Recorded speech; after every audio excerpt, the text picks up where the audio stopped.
Hello, everyone, and welcome to South Asian Artists in Conversation with Sacha Dhawan. Thank you so much for joining me today, Sacha. As we were saying before, we're trying to be organisers for so long, so I'm really glad to finally have you on. If you could just introduce yourself and tell everyone who you are and what you do. Yes. Well, firstly, it's brilliant that you're doing this, and thank you for having me. My name is Sacha Dhawan, and I am an actor, stroke newly producer, which we'll talk about maybe later on. Amazing. Um, and how did you start your career as an actor? Well, I think as a child, I just enjoyed performing. I was a huge Michael Jackson fan, and my parents would get me up to dance all the time or perform in some way, either sing, like I said, dance. Um, Not a lot of people know this actually, but I started doing tap dancing classes. Did you? Yeah, and even my friends in high school don't know about it. I kept it really secret. But there was one other kid in the high school who also used to go, but we never talked to each other in high school. We avoided eye contact completely, and he went as well. Anyway, started in tap dancing. I had two left feet, and then the tap dancing teacher uh, helped introduce me to an agent in Salford, Mm. and from there things just started progressing as a child actor, and that's how I got into it really. And then when I hit about, I'd say just after high school, I was wanting to continue with acting, but everything just stopped really. And then gradually things picked up again uh, when I got cast in a play called The History Boys, which at that point kind of really things just completely turned around. But I think the period when I was out of work after high school is probably something that I really think fondly of. It was a difficult time, but I learned so much in that time. And without having that, I don't think things would have continued in the way that they did. Was that sort of more you felt like okay, you wanted to take a step back, or was that say like pressure from like family, or what kind of made you? Well, I'd finished high school. Actually, sorry, I finished college. It was so my A levels, and I was like, right, I'm said to my mates, I'm not going to university. I'm heading to London. I'm going, I'm continuing with acting. So I'd not stopped working really, even when I was doing my education, and I just couldn't get an acting job. It was a Mhm. really scary time, and it was actually the best thing that happened because it really made me sit with myself a little bit because I think as a child actor, I wasn't really thinking too much about why I wanted to be an actor and what it meant, Yeah. and also the process of acting. And I wasn't this kind of cute little Indian kid anymore. I'd grown up a little bit. So it forced me to push myself out of my comfort zone. And I did an array of different classes. I worked with my dad for a while. I did a lot of poetry performance. I did an array of different things. And just as I got, as acting has it, as soon as you kind of settle onto something else full heartedly, that's when the call came in Yeah. for the History Boys. And I don't think I would have got the History Boys because I'd actually written a poetry performance piece that I ended up performing for my audition for the History Boys. And later I discovered it was that got me the job. But I remember Mm. in the audition saying to the casting director, I'm going to perform a piece of poetry performance. I could see the casting director going, oh my God, not, Oh, not one of these. Luckily, thank God, Alan Bennett was in the audition room and kind of understood what I was doing. To be honest, I think they just felt sorry for me. oh, But no, I think all those things, when I was out of work for that period of time, really built a really important foundation, which I still carry today. and it probably prepared you even more, like you said, like if that hadn't happened, you might have had time to write the poem, which may have not got you that job. So it kind of just seemed like that was a path, and it kind of worked out for the best way. Yeah. I mean, I even think as well, like, being, majority of the time as an actor, yeah, you are out of work. But I actually think when you're out of work, that's where the real work Yeah, lies. definitely. You have to look at your craft. You have to analyze it. How can you be better? Go to classes, and also you have to do the complete opposite, which I know isn't easy, is to not focus on the acting. Yeah. Because we all want it so much. Well, I do, and I'm incredibly passionate about it. But that's not always healthy either. You've got to make sure that you connect with your friends, you have a life aside from what we do. And I still struggle with that sometimes, but that stuff is really important. So when you then come to do a job, you feel that you've oiled your mechanisms, you're ready for it. Yeah, you do need that time, because it's like when you are constantly working, you don't get that breathing space or that time to stop and actually improve, your craft and what you want to do. And it is those times, the downtimes, where real growth comes from that. And yeah, I think it's so important. Like, I've spoken to so many actors about this, and they would drop everything for an audition, and I was quite like that. But at the same time, you've got to remember, like, it is our careers, but we've got so many other things going on. Like, we've got to find where that balance is and how much we actually want that. So Yeah, it's important. that's such a good point. And I think only now in my late 30s that I'm realizing that, as a child actor, um, everything went into that. So I ended up missing a lot of really important experience. So, yeah, I was saying to you earlier, like, hey guys, I'm not going to university, I'm focusing on the acting. In hindsight, I think sometimes going to university would have been great just for the life experience. Mhm. I think for years I've revolved my career around my life, or my life's kind of fallen aside sometimes. And I think now I'm trying to find a healthy balance. And Mhm. actually, it makes me a better actor and a much more creative person for it. But I get it. It's really hard to let go of that. You sometimes think if I let go of that and focus on life, then the acting's gonna. Gonna But go. it's important that we retain that, like you said, retain our integrity. We're sometimes always at mercy to the industry. Mhm. Audition comes in, and it's like I said, finding that balance is really important. And just like realize how much power you actually have to say no to certain opportunities. I think we sometimes forget how much power we actually have as actors. Yeah, we do. 100%. Yeah.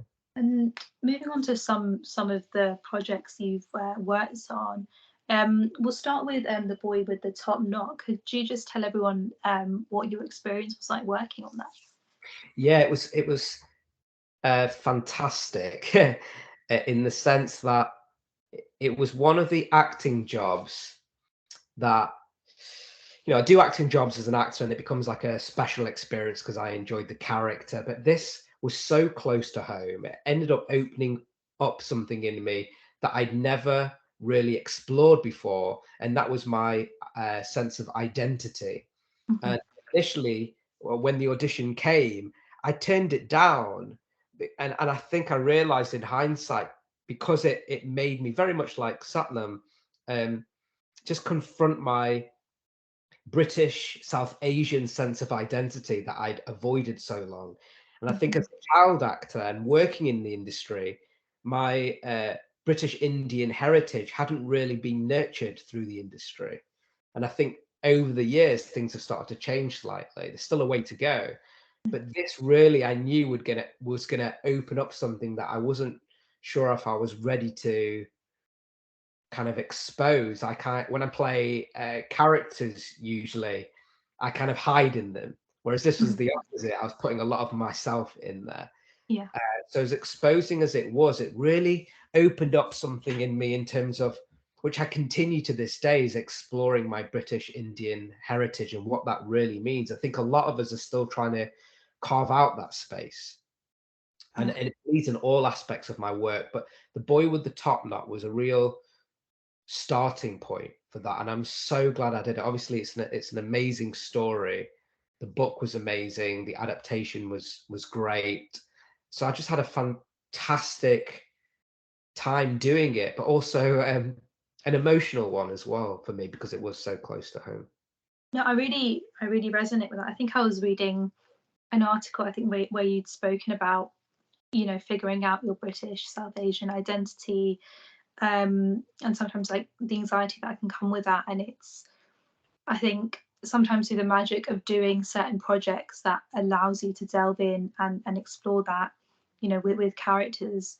You know, before I set up this platform, I kind of struggled with the identity and knowing, you know, oh, too British or too South Asian. Doing the platform has helped me really sort of become grounded and understand my identity as well. So it's nice when projects offer you that.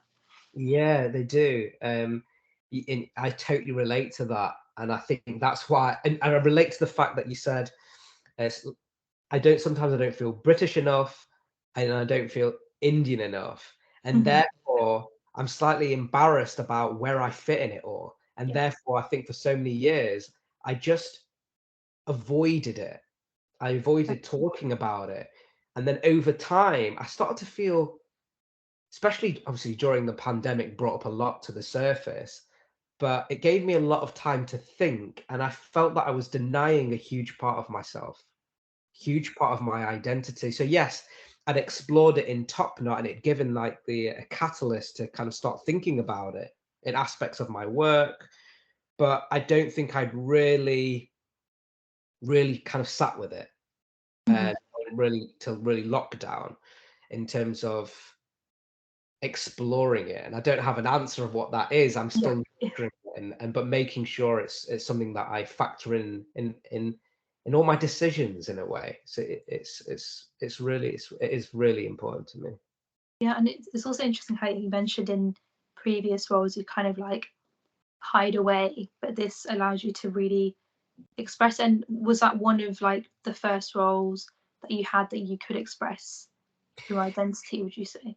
Well, I did something called Bradford Riots in my early 20s, and that was again was a, a brilliant project that focused on uh, South Asian characters, particularly from Bradford, but they were Muslim characters. But with Boy with the Top Knot, I was focusing on someone that was Punjabi, and that's Mhm. exactly who I am. So it was much more culturally specific in relation to me. So yeah, I guess Boy with the Top Knot was one of the first things that really made me confront that more. Mhm. I think, Satnam's story is very different to mine, but there was a lot of similarities there. Yeah. Um, I mean, I happened to come across the book way before Boy with the Top Knot was being made, and I could. It was it was an exciting moment for me because the first time I picked up a book, when I went, "Oh my God, I really relate to everything Yeah. in this book." It made me laugh, it made me cry. But yet, when the audition came for the drama, I was like, "Oh no, this is too." Yeah, I can't do it. Yeah, it's that fear as well. But then it's amazing that you discovered, oh my God, like you know, you're him, you relate so much, and you probably sort of felt like you had to force yourself to do it justice, do the writing and character justice, and that probably helped you kind of become more connected with the identity. Yeah, it's amazing when I get self tapes through and it's like, oh my God, I relate so much, and like you just Yeah, want to put your all but into there's it. always there's I was chatting to a friend about this. Projects like that are far and in between, and that's a shame. And we're all working on our own way to try and change that. Um, but so what happens is, and I feel this, like for instance, Boy with the Top Knot being the kind of a handful of one of the first South Asians who are doing a lead in a prime time drama, you Yeah. suddenly put on way too much pressure on yourself because you're like, because it's so the opportunities are so far and in between, you don't want to be the one that messes it up. Mm. If you think to yourself, oh, if I mess it up, then there isn't going to be another drama like this. But actually, I think I'm learning to kind of take that pressure off myself. It's okay to I'm not saying that it is going to mess up, but just to take that pressure off, it frees you a little bit to just do the best that you can do. And if things don't quite land, it's okay. At least things are moving forward.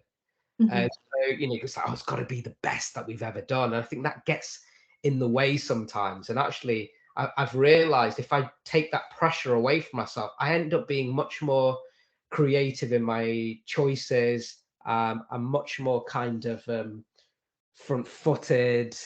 Do you know what I mean? Does it feel like it frees you up a little bit more as well, because that's added pressure is a way you can relax a bit as well?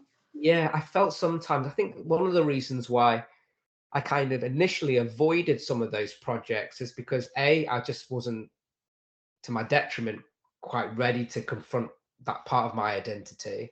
And secondly, it felt like whenever there was a project like that, it felt that the characters were carrying the whole of the community on their shoulders and representing so much. And I think I'm now trying to, I don't really want to be doing that anymore, because you can still play a character that, you know, isn't necessarily in the script South Asian, but still that is, you're still making a change, you're still making a statement in some way. Sometimes we just try and cram everything in. Yeah, we do. Yeah. You know, there's too much going on. It's like, well, where's the story? Where's the character? It's kind of stripping it. For me, I'm trying to find characters that aren't like that and stripping it back. Yeah. I was speaking to a friend about it, and we were saying, obviously, you know, when it comes to representation, sometimes it's simply, it doesn't have to do with race or gender or anything. You can relate to a character if they look nothing like you. And we were just saying that it's important just to have things that just represent you, and also where race isn't centric to the character. You know, that you can be South Asian, but it doesn't have to be about all of your experience that, you know, being South Asian. I think it actually requires, I've realized, this is what I feel, is it requires us to all be a bit more specific. And I'm not talking about just us as South Asian creators, I'm talking about producers, gatekeepers, whoever. Because for me, with terms of representation, when it comes to certain projects, I look at characters sometimes and I'm like, does this character need to be culturally specific? And if it's going to make a difference to the story, and I'll fight for it. Yeah. And that can really heighten a project sometimes. It can bring so many interesting things to the table. So the character's, you know, poor, but I want to change it. Not just his name, but making it culturally specific. Like, is he Hindu? Is he Punjabi? Is he Gujarati? Is he Muslim? And then from there you build layers to the character, and that's great.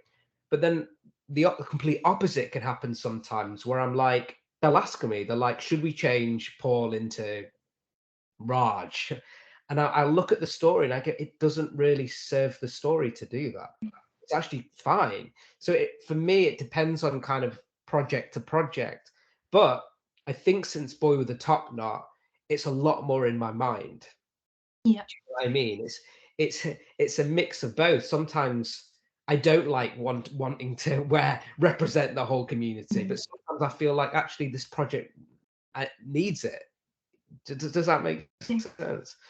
As long as I'm just consciously aware, which for so many years I just don't think I was, because I think in high school and the industry when I first started, no one really championed that in any way whatsoever. And I don't blame the industry for that. Well, I do blame the industry, but I also blame us as South Asian creators. And I still find it now a little bit that we are almost like we're in competition with one another, and we're missing an integral opportunity to not wait for the gatekeepers to create those projects. It's about us collaborating and supporting and celebrating each other more.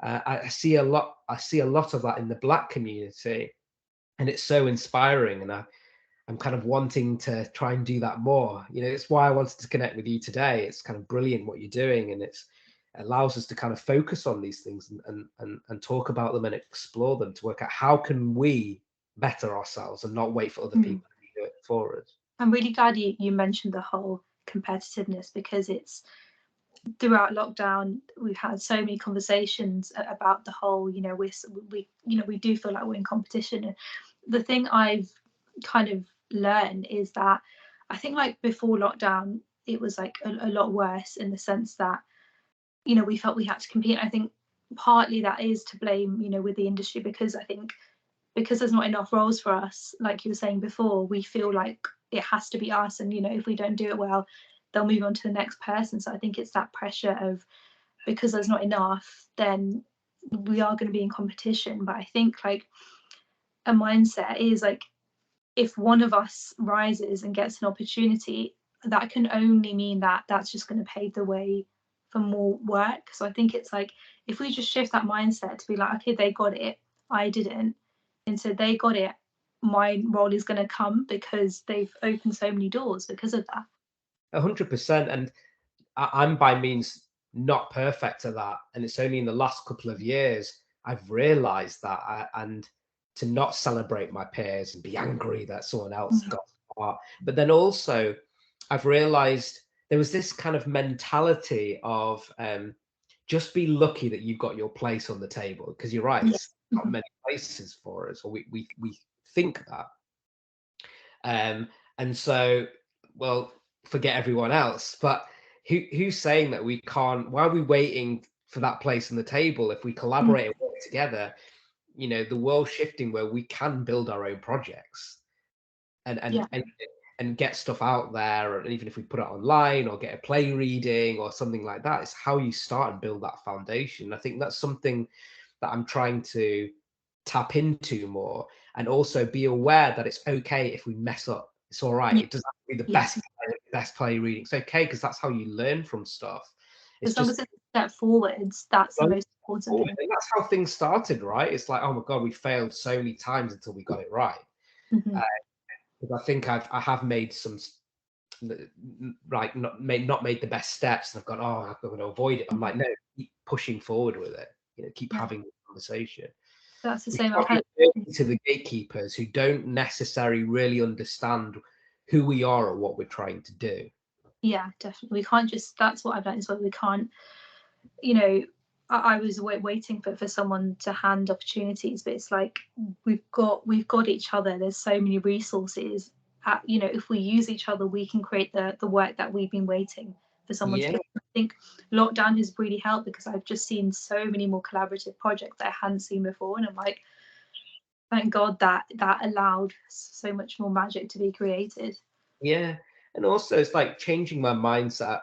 There's times when I've been kind of that slightly bitter actor, and I'm moaning about the industry, and it doesn't make change.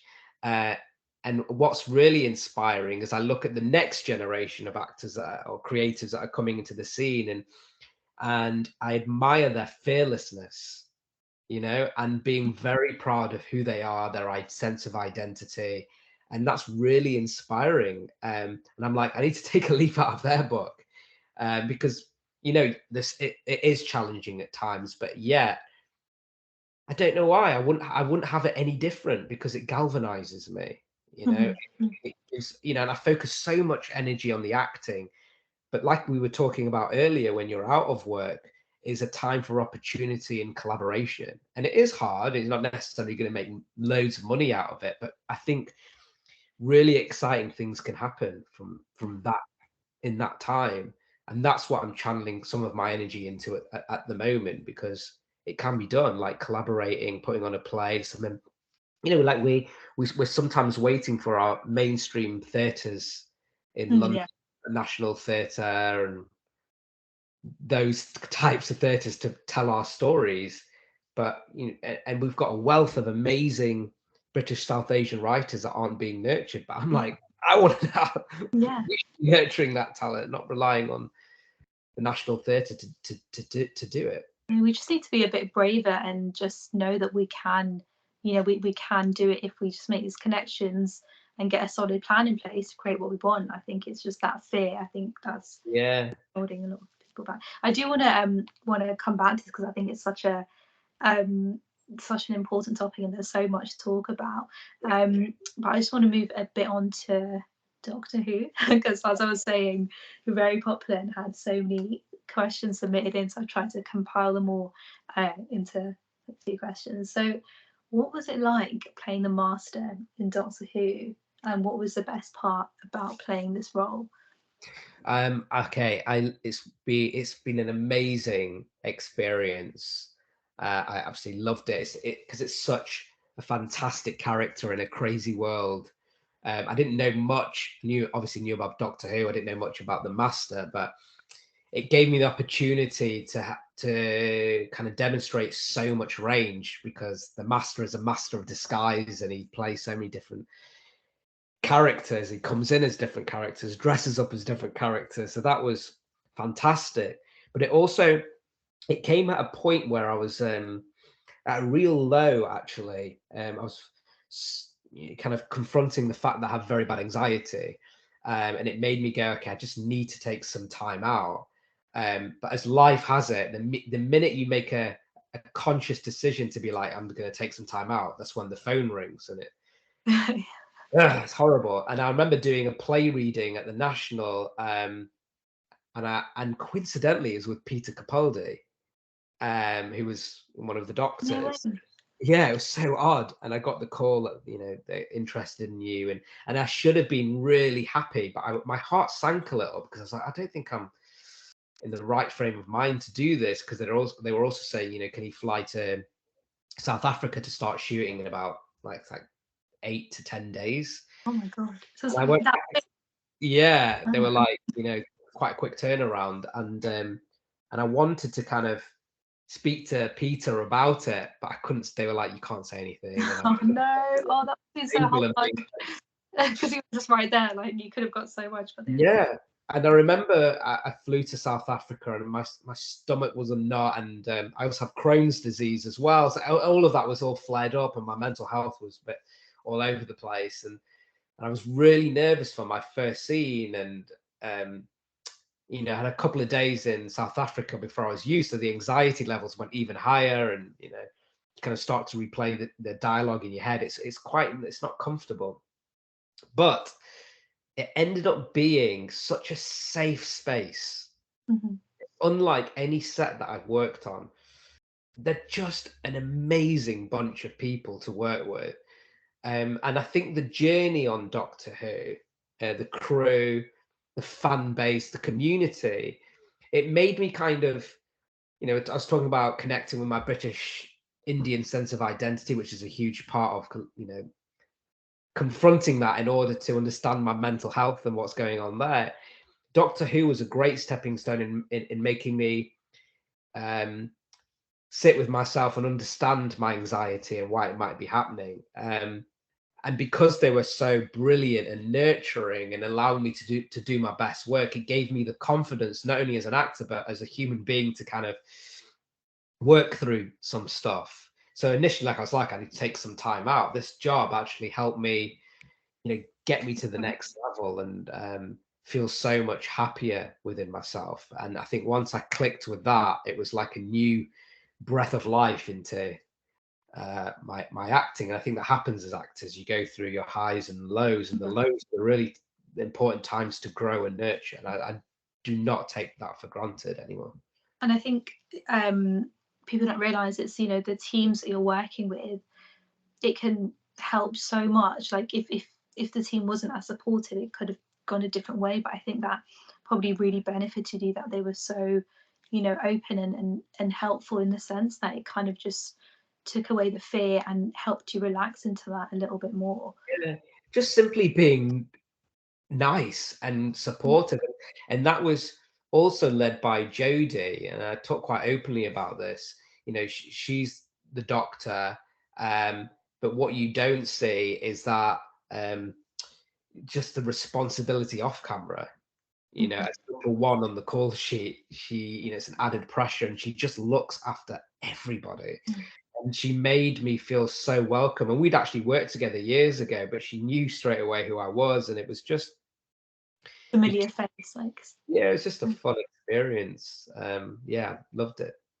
And it's also what kind of people don't see, that I think as creatives, you obviously got the job, it was amazing, but then it's the pressure to be like, oh my god, I actually have to do it. And people don't see that. They just see it as like, okay, you've got this amazing job, you're going to play this character, but everything behind it. And I think thank you for being so open about that, because I think it's important. Yeah, no, it is. I think particularly young men, and particularly men of South Asian descent, it's an added layer. We don't talk about these things. And I didn't talk about it for years, and I think it only made my anxiety worse, and it also increased the pressure that I put on myself. You know, it wasn't healthy. But actually talking about it publicly, I do it consciously because it helps me.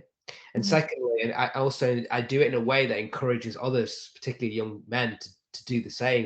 You know, it's been a really hard time since the pandemic. I think we're all trying to process it, and we was talking about it earlier. The industry is very isolating at times, and it can only exacerbate your mental health. And there's a lot of strain on us sometimes as creatives, financially as well. You know, so it's good to talk about it sometimes. I think it's important because people assume that everything's going great. It's not working. Yeah, You're like, loving it, right? Yeah, love it, but also it does come with certain things. it Uh, does come with that, with yeah, the pressure. And I think, again, that thank you for speaking about it, because I think when you talk about it, it will resonate with so many other people. Like I said, the article that I read when you spoke about, you know, the identity and the anxiety that comes around it, I'd never thought of it like that, and it really inspired and helped me to understand my identity more. So I think, you know, that people relate more than we think they do, and if you just kind of are open about it, it can help so many people. well, it's amazing when, as British South Asian creatives, you know, trying to carve out that space, the effect it has on you every day as an actor going into the room, because it's not like we walk into a room and we see people like us, and if there is, it's a small handful, unless we're doing a specific kind of South Asian project, and I don't want it to be like that. But the reason I'm saying that is the way it manifests sometimes is I found myself going into rooms acting a bit like I'd won a competition or something, like overcompensating, and my whole body language and everything. I just, I guess I didn't have enough confidence in myself, and to realize that I'm here for a reason. And because I kind of came in straight away being thank you for the opportunity, it meant that I was a bit, people would walk over me a little bit, particularly white male directors. I'd almost get a little bit kind of, what's the word, pushed around a little bit because I'd wanted to please them.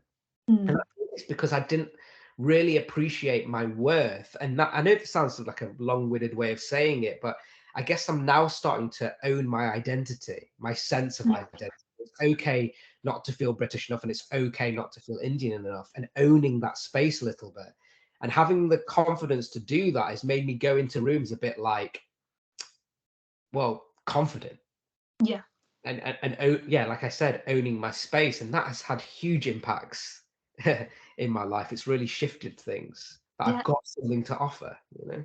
It's the whole like you mentioned, the imposter syndrome feeling, like, Yeah, because you know that there weren't enough of us in the room, that you have to do more, and it's like you're there for a reason, and like the imposter syndrome, it exists for a reason, but if you just break it down, be like, no, you've got so much power to be there.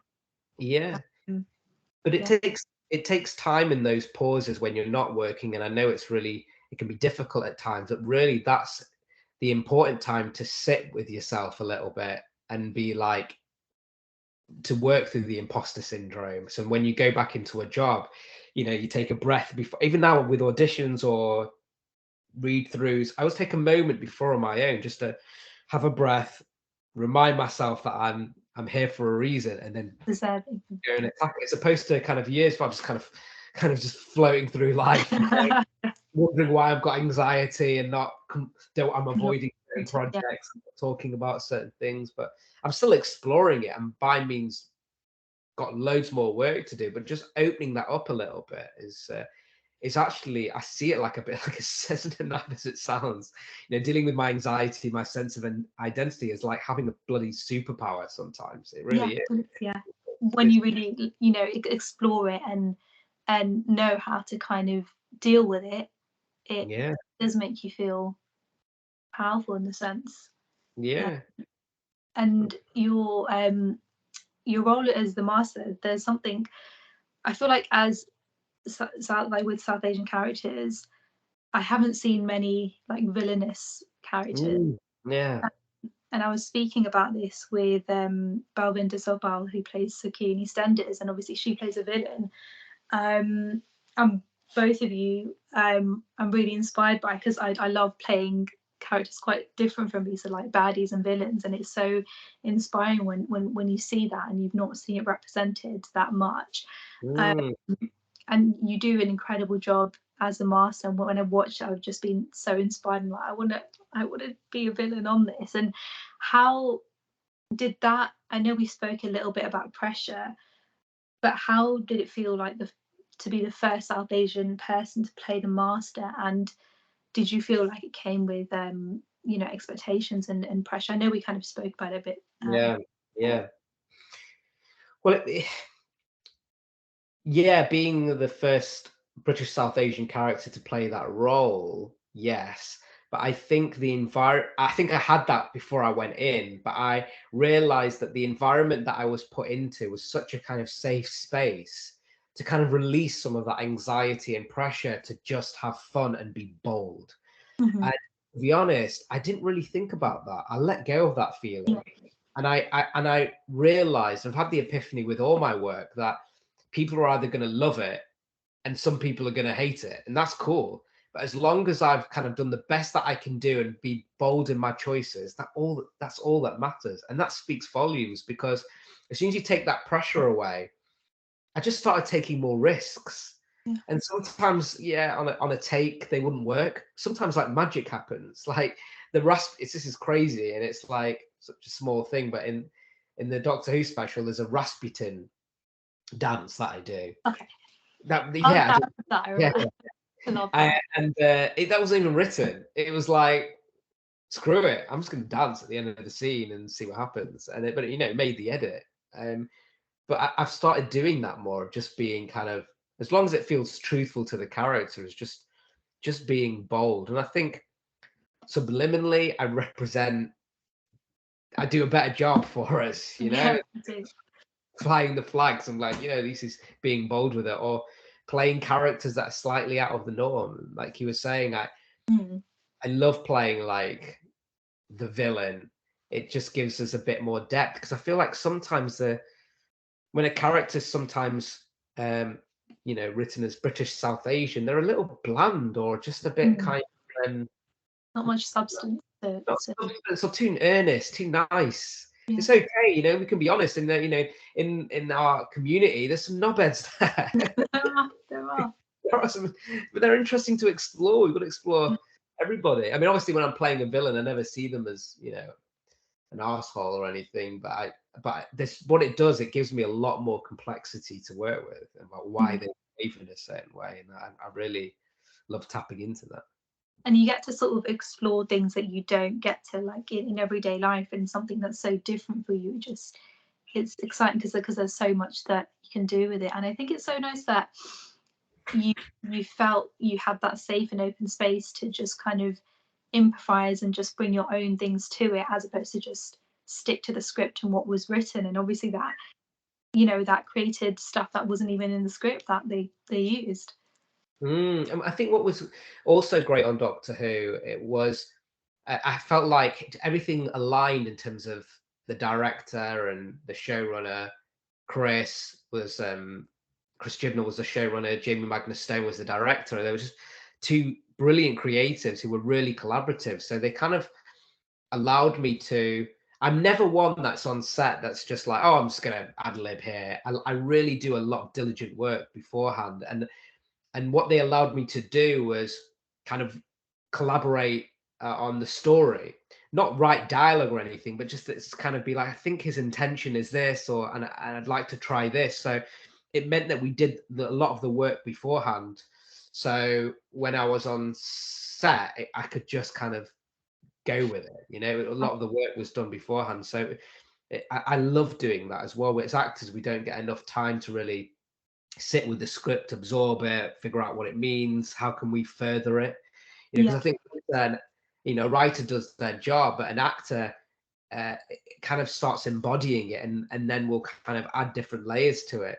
And to be able to have the time to kind of bring that to life really does the character justice. I just wish we had more time to do it. Yeah.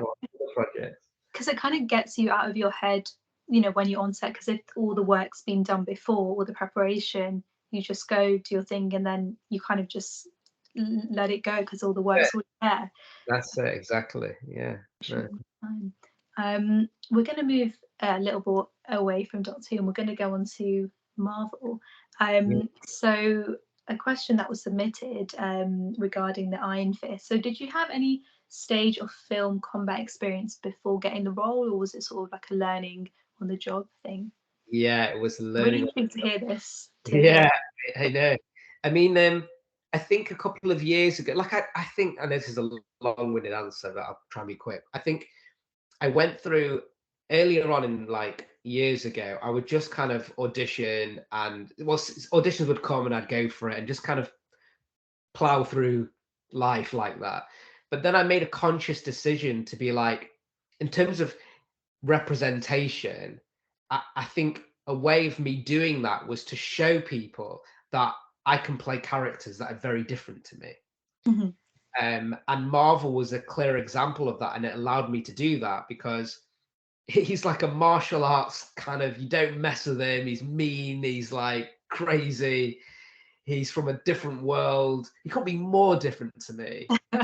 Incredibly intimidating, and I was like, this is an opportunity for me to show that. I mean, I hadn't had a martial arts class in my life, but I was doing Sherlock at the time, so I was doing a little bit of like fight work with me and Benedict had a big fight scene, so I was doing a bit of it. And I remember flying to New York for my screen test, and the acting side of the audition went really well. And as I was leaving, they said, "Oh, before you leave, could you just go into the next room because the stunt coordinator's there, and he wants to see your martial arts." And I just was like, "Oh my god!" So I remember just like sticking some trainers on, and I thought, I've never thrown a kick in my life. And so he just stood there and he went, "Off you go, show me a roundhouse kick." And oh my God, it was like, I mean, I was throwing kicks, throwing my arms everywhere. And I could see he was like, "You don't know how to, you've never done martial arts." And I went, "No." And he went, "Okay, thank you very much." And he wrote a note. And I thought, in my head, I thought, the job's gone. Yeah. But I left and then I came back and knocked on his door because I had a little sample of the fight sequence I was doing with Benedict for Sherlock. Showed him that. And he was like, "Okay, it doesn't show me a lot, but I just said to him, if you give me the okay, I will learn. I'll Yeah. learn. I'll train so hard." And he went, "Yeah, we'll see." But I got the job, but I just basically trained like a machine. I learned martial arts. I went to the gym. I changed like physically, and I think that's what I really got a taste of kind of transforming into characters and learning the martial arts and stuff like that. And yeah, I just trained really hard until eventually being on set, and I was able to kind of, and that was with a great team around me to help me get to that. It was like Marvel's superpower, because when I first started doing my fight sequences, I was like, "Oh my God, yeah, I can, I can fight." And Do it. yeah, And it kind of it made you pick up that skill as well, that you can yeah, like you think, learn that. Yeah, and I wish there was more of it, more opportunities for us British South Asian actors to get our head into those types of characters that are a bit more dynamic, a bit more versatile. They don't necessarily have to be culturally specific, just because it speaks volumes, to see a actor like that in a world like that in New York, not only South Asian, but also British as well. I did feel really proud to be part of that. it's so different, and it's nice again when you see the roles that aren't represented all the Mm, time. I think it's nice because it's like it showed that they could see that you had potential, even if mm, you like the Oscar-winning performance in the audition. It's like, okay, you've got potential, we'll work with it, and then you manage to improve by doing classes. I think that's quite, it's gonna be refreshing for people to hear that, as long as you've got potential, you can do it a bit, you mm. can like learn on the job, which is And I think also there's like, collaborating more with British South Asian creatives now. I love it because what we have in common is there's a real hunger. yeah. Our work ethic is through the roof because we're wanting that opportunity. So, when we're granted with it and they're like, are you able to learn martial arts? We're like, damn, yeah. I'm down. Yeah, I mean, I was with an actor, brilliant actor recently, he's been learning French for a project for the last 3 months, and I think, yes, that's amazing. That's kind of what we should be getting our head into, and showing different aspects of what we can do, just like our peers who aren't British South Asian. Definitely. And we spoke about this, I think, a little bit. We touched on sort of how you got into acting, but I'd be intrigued to hear how do you feel like acting has had an impact on your life? Yeah, it's like, I feel now it's had some really good impacts and maybe not so good impacts. And I know that we touched on it, where maybe I've focused too much time on it, Yeah. where I feel like someone's used an example of this sometimes. If you hold on to it so tightly, it's going to break. And actually, by releasing some of the grip on it and focusing on other aspects, it actually makes you a better creative for it. But at the same time, what I love about acting is it really gets you, or for me anyway, it really gets me to explore like the human mind and relationships. It allows me to talk about things that I never really would ever talk about if I wasn't in this business. And I remember the first time that happened, I was doing, I was like 17, I was in college, and I got cast in East is East at Leicester Haymarket. And that was the first time I was working. The first time I was doing a play, and the first time I was working with actors who were majority were from South Asian descent. I didn't really understand what that meant until the end of the job, because it's the first time I met people who kind of looked like me and had similar experiences to me, and acting kind of brought us together. So and not only that, the nature of the play East is East in the rehearsal room got us to really talk about our upbringings and identity. And it was just such an amazing experience for a 17-year-old. Yeah. It was brilliant. And my fellow actors as well were like, oh, we're going to the pub. And I was like, oh, and they're like, you're not coming? And I was like, well, I'm under 18. They're like, doesn't matter, you got to come with us. It was such a special experience for me to talk about things that I never really spoke to my white mates about, or even my siblings. It was just a special group of people, and that play really does something. Like it really, you do become like a family. And I remember when the job finished, I was in digs in Leicester, and I remember going back to my dig at the end of the job, and I cried my eyes out, because going back to college, I was like, this is such a special Emotional experience. Yeah. I never, like, at 17, like that those actors and that play kind of blew my mind open about what was possible.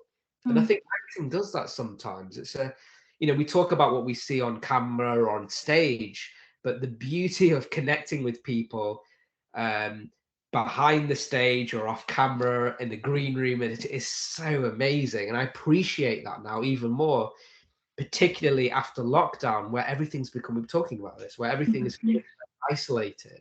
Like, I did a radio play a couple of weeks ago, and the play was brilliant, but it was really to be able to connect with actors and just check in with everyone and be like, hey, you all right? Everyone okay? Know that we've got head above water a little bit, just checking in on the impact lockdown has had on all of us as creators. I don't think we've had a chance to really grieve all that, or just kind of like give everyone a hug, and be like, and damn, I don't take that for granted anymore. It's so special. And I think that's the thing that I really love about acting, is being around people from all different walks of life is really special. You share that commonality with people as well. When you're in a room discussing characters of all different walks of life, it's the conversations that you have with other creators, hearing their perspectives will open your one. So it's like you learn so much by just having those conversations with other creatives. Yeah, you learn so much about people. Yeah. And just exploring different characters as well, it gives you more life experience as a person as well. That's what I've kind of learned by doing loads of jobs. You get to delve into the lives of other people all the time. It's really important. But like I said, it can be very self-consuming sometimes, and it's like that typical actors thing of if you don't feel the pain of it, you're going to really be struggling to. And now I'm just releasing that grasp a little bit, because everything gravitated towards how's it going to benefit my work, how am I going to move on.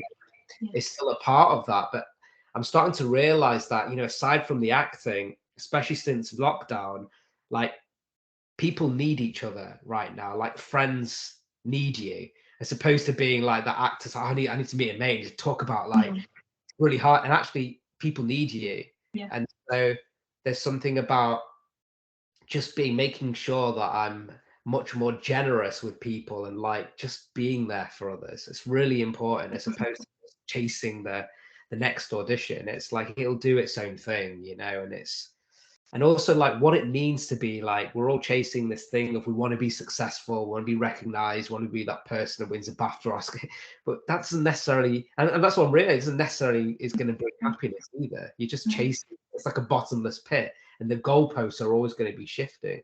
So you've got to make sure that, so I'm saying this to myself, that I'm present, and I'm grateful for what the work that I've done, and to just sit back a little. It's okay, It can, I think sort of in the industry that we are, it can feel quite isolating at times, and it's important to have the back of other creators, knowing that that you are there if they are. And you focused on your own journey, and I think me being more in touch with my South Asian heritage, it's not just about my identity. It's allowed me to collaborate and also just check in with others who look like me, and just make sure everyone's okay, and I that taking on that responsibility a little bit is really important to me. And we talked about mental health, not just people who are from South Asian descent, but just general people. Is just making time for others is important. And the acting is important, yes, but it's just checking. Balance is key. Make time for others. Other people are trying to trying to make it as well, and we kind of need each other. We need to support each other, to check in with each other, and just so then people can then go back to the acting or whatever they're doing, feeling a bit more empowered, because they know they're supported a little bit. I think it can be so hard when you've got so much acting stuff going on, to sort of just get in a bubble and you just forget about everything else. And you're like, wait, actually, that thing is more important than this job. You have to take a step back, be like, right, breathe, and then kind of come back to it. Like, thank you for sharing so much. But like, the time's gone so quickly. I'm just gonna I think we can just speak all day about all of these, and there's just always so much to speak about. We're gonna just move into like a few fun fire round questions. One sec, just gonna get them up. My laptop's decided to be annoying at this moment. Okay, what is your favorite funny moment on set? Oh my god! Can I talk about an audition that I had very quickly? Yeah, go for it. This moment I'll be really quick. It was from an amazing theatre company, by an amazing director. I'm not going to mention their name, but anyway, it was for a South Asian piece of theatre, and I just couldn't get into what the director wanted from me. It's quite a physical theatre company, and I just couldn't get into it. And then he said, he picked me and a few other actors to come forward to do some improvisation, which I'm like, yes, I can do that. But in my head, I was like, I've got to show this director something. So he gives the scenario to us, and he says, you're in a lift, and the lift the lift shoots down 100 floors, and I want a really big reaction from you, big, until you kind of fall asleep, and I want you to bring the performance down. And he kind of would talk, and then he'd stop and then continue again. And I don't know why, but in that pause, I just went, I've shit myself. Oh my god. And he went, I've not finished talking yet. Oh my god. It brought the heart, like everyone, it's not supposed to be a very serious workshop. Everyone was crying with laughter, including Nitin Sawhney, who was doing the music as well. It was just horrendous. And wasn't supposed to be funny. And then my mate, who was also in the workshop, said, if an elevator, a lift or elevator breaks down, why would you say to people that you shit yourself? I was like, I don't know. We're just going. Yeah. In a moment of panic, I feel like We that's just something someone can say. I feel like panic does that to you. Like, go for it. But so my friends know that story that they always say to me, shit, that's happening. oh my god, that kind of thing would have like I would do that as well. I'd probably like not realise that he hadn't finished speaking. So like, you're not alone in that one. Thank you for sharing that. Next question: what is your favourite vegetable? Oh, favourite vegetable is asparagus. Asparagus. That's I love Yeah. it. Pie. Asparagus. Yeah. Okay, which animal would you be in another life? Oh, probably like a tiger. That's a good one. Yeah. Well, and I say that because I always feel like I should be more like a tiger in real life. Yeah. But maybe if I came back, I just want to know what that actually feels like. What I'm that like, feels like. I quite got there with it. I always Yeah. go in with like a tiger mentality, but I never quite. Never quite.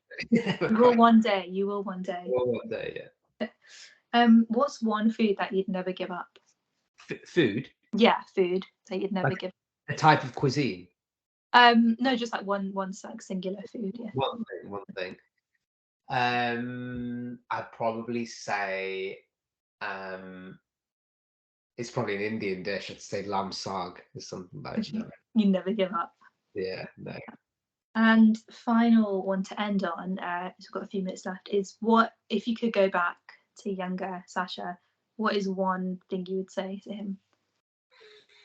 I know that's like I know it's just one thing, but like yeah, gotta be a whole I know, I'd say go and enjoy your life.